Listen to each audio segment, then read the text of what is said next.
পারে, কিন্তু যখন রিয়াকশনটা আসবে তখন কিন্তু মাটির তলার জমিও খুঁজে পাবে না এই হাসনাত আব্দুল্লাহর মতো লোক। আমার কথাটা আজকে মনে রাখবেন, দেখবেন 2026-এই এটা হবে।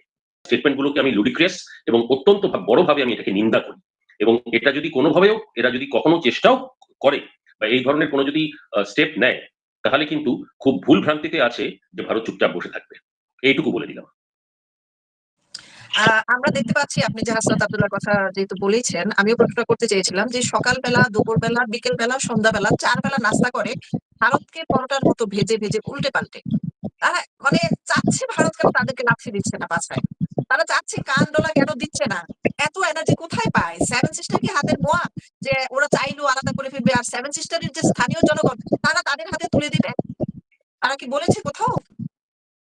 সেটাই হচ্ছে কথা, কারণ এরা বেসিক্যালি দুটো কারণে এটা করছে বলে আমার মনে হয়। এক নম্বর, এদের পুরোপুরি এদের মানসিকতাটা পাকিস্তানের মানসিকতা।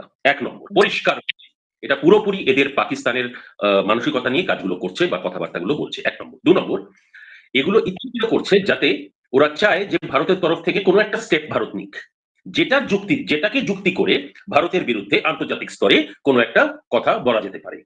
কিন্তু এটা ভুলে যাচ্ছে যে মানে আলটিমেটলি ওকে আমি একটা ইউথ হিসেবেই বলবো, বাচ্চা ছেলে। তো ও এই জিনিসটা বোঝে নাকি ইতিহাসের, আমরা যদি ইতিহাসের দিকেও তাকাই, সেই প্রেক্ষাপটের দিক দিয়ে যদি দেখি, তাহলে এই ধরনের বাচ্চা, আমি একে বাচ্চা বলি, এই ধরনের বাচ্চাদের স্টেটমেন্ট গুলো কিন্তু কোনোভাবেও মানে একদিক দিয়ে দেখতে গেলে আমি পরিষ্কার এটা বুঝতে পারছি যে এগুলো ওকে দিয়ে বলানো হচ্ছে। এক নম্বর, ইলেকশন আসছে আপনাদের দেশে, সেইভাবেই যে পরিকাঠামোগুলো তৈরি হচ্ছে, এবং এনসিপির বিশেষ করে ওদের অবস্থা অত্যন্ত খারাপ। কারণ একটা জিনিস পরিষ্কার বোঝা যাচ্ছে যে এই মুহূর্তে বাংলাদেশে যদি ইলেকশন হয়, হাতে গোনা সিটও মানে কিছুই জুটবে না এদের হাতে। সুতরাং এটাকে জানি ভালো করে। আর আওয়ামী লীগ যদি আসতে পারে ইলেকশনে, তাহলে তো মানে কোথাও থাকবেই না এরা। মানে ইলেকশনের মানচিত্রের, বাংলাদেশি ইলেকশনের মানচিত্রের মধ্যেই এনসিপি বলে কোনো পার্টি থাকবে না।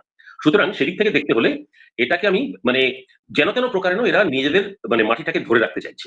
কিন্তু এটাতে আমি মনে করি এটা পরিষ্কারভাবে একটি এমন ভাবে এরা এগোবার চেষ্টা করছে যেটা কিন্তু এদের উপরই ব্যাকফায়ার করবে, এবং এমন ভাবে ব্যাকফায়ার করবে, আজকে হয়তো লোকে মানবে না, কালকে মানবে না, কিন্তু একটা দিন খুব তাড়াতাড়ি আসবে। 2026-এর মধ্যেই আসবে, বেশি দিন নেই, 2026-এর মধ্যেই আসবে, যেদিন এই হাসনাত আব্দুল্লাহ টাইপের যারা আছে, যে ধরনের লিডার গুলো আছে, কারণ এর ব্যাকগ্রাউন্ড আমি জানি ভালো করে, এই কোথা থেকে পুরো মানে আর্ম প্রশিক্ষণ নিয়েছে, কি নিয়েছে, সবকিছু খবর আছে। সুতরাং এর ব্যাকগ্রাউন্ড যেদিন সামনে আসবে ভালোভাবে, কারণ এরা একে এই ধরনের হাসনাত আব্দুল্লাহর মতো লোকদের যেভাবে লোকে বাংলাদেশে চেনে, সেইভাবে এরা কিন্তু সেটা নয়। তারা স্টুডেন্ট লিডার হিসেবে নিজেদেরকে পোর্ট্রে করেছে, কিন্তু এদের ব্যাকগ্রাউন্ডটা দেখতে গেলে কিন্তু আমি এটুকু পরিষ্কারভাবে বলবো, এদের ব্যাকগ্রাউন্ডটা কিন্তু পুরোপুরি একটা টেরোরিজমের ব্যাকগ্রাউন্ড আছে, এবং এটার মধ্যে কোনো সংশয় নেই যে এরা জেনে বুঝে এটা পুরো পাকিস্তান করাচ্ছে, কারণ পাকিস্তানের দিক দিয়েই এই কাজগুলো করানো হচ্ছে। যে এইভাবে বলো, উস্কানিমূলক এই বার্তাগুলো দিয়ে ভারতকে যেন তেন প্রকারানো, ভারতকে কিছু একটা যেন ভারত করে।